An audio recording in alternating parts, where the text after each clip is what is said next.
Hey guys, sorry I didn't upload last night. It was pretty early in the morning whenever I got done with all that stuff, and I had something else to do later on in the morning.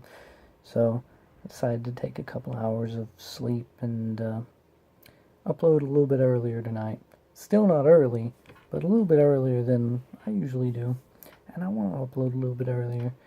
But anyways, tonight I want to talk about political parties and the different political party systems that democratic governments have. And before I start, I want to talk about today's society and our inability to speak to one another. We live in a way with our internet that we can very easily get into cultural bubbles, idealistic bubbles, to where we have a bunch of people who agree with us, but no one who disagrees with us.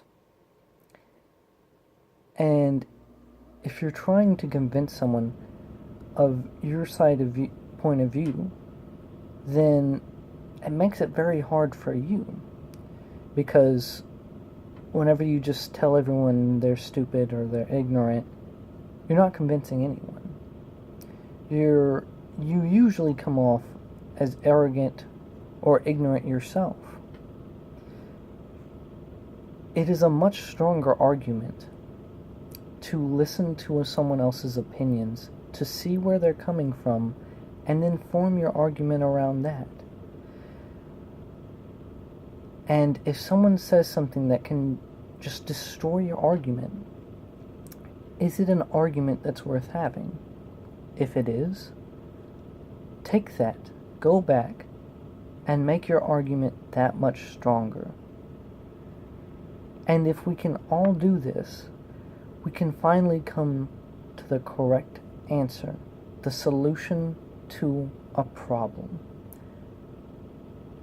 And in today's society, we've lost that ability to talk to one another in a calm fashion. Whenever someone disagrees with us, we get upset, we get mad, and we can't learn from each other. Everyone you meet has something they can teach, no matter how small it may be. But that's all I really wanted to say, because, and that helps everybody on the left, the right, the middle, anywhere you are. Because if you can see someone's point of view, you can argue against it. But anyways, in a couple videos ago, I said that the Republican Party owns the House of Representatives and the Senate. But usually whenever one side or the other owns the Senate or the Congress, it's usually not by a huge margin. Because remember, they need 50 or 60% to pass a bill. So usually if you lose just a few people on your own political group, you can't pass the bill. But right now, the Republican Party owns the House of Representatives with 241 to the Democratic Party's 194. And in the Senate, it is 52 Republicans to 46 Democrats and 2 independents. And I'm going to link this wiki article. Yeah, a wiki article. It's pretty well done, actually. And it's going to go down with all the political parties in history. And there is a lot of them in America. And it talks about when a lot of the old ones started and ended, and a couple of the big ones that were big back in the day that aren't around anymore. But anyways, I'm going to go ahead and go to the part where we talk about governments and their different ways of dealing with democracy. Now, there's the one political system where they have one party, and this is basically a form of dictatorship through democracy. And an example of this type of government would be like North Korea, where there's only one person on the ballot, and you can't vote anyone else, or they'll find you and kill you. And the same's pretty much in Russia. There can be other people, but they'll disappear. And then Vladimir Putin will be the only one on that ballot. And in China, it's much the same way, except it's a whole party that does it. It's not just one person. And after we get past that, you get the two-party system, which leaves a little bit less up for corruption, but there still usually is some corruption in a two-party solution, as we saw previously in the past election. But I can talk about that in another video. But usually whenever it's a two-party system, there's a left and a right side, and they usually argue with each other, and they get into gridlock, kind of like how America gets into a lot, to where they can't pass anything.